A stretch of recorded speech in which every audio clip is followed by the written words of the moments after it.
অবশেষে বৃষ্টি, অঝোরে বৃষ্টি। দেবালয় প্রাঙ্গণ থেকে বলছি, দক্ষিণেশ্বর মন্দির প্রাঙ্গণ থেকে। আপনারা দেখুন, অঝোরে বৃষ্টির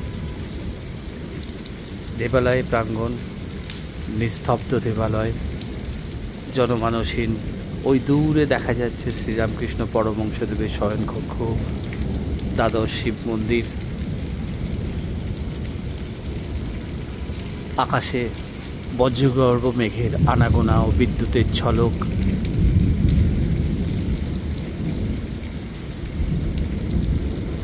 দূরে পঞ্চবটির গাছগুলোকে দেখা যাচ্ছে। নবরত্ন মন্দির, মায়ের মন্দির ও অন্যান্য সমস্ত মন্দির বন্ধ হয়ে গেছে। নিস্তব্ধ দেখালয়, এ এক অপার্থিব দৃশ্য। সেই সুদূর অতীতে ফিরে গেলে এরকমই দেবালয়ের নিস্তব্ধতা পরিলক্ষিত হতো।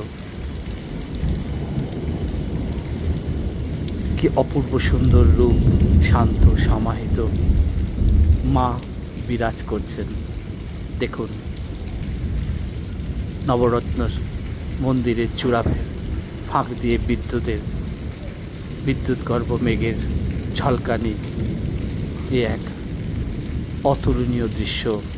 প্রণাম মা ভবতারিণী, লোকমাতা রানী রাসমণি, পরম প্রভু শ্রীরামকৃষ্ণ, জননী শারদা, স্বামীজি, এ সমস্ত দেবদেবীগণকে প্রণাম।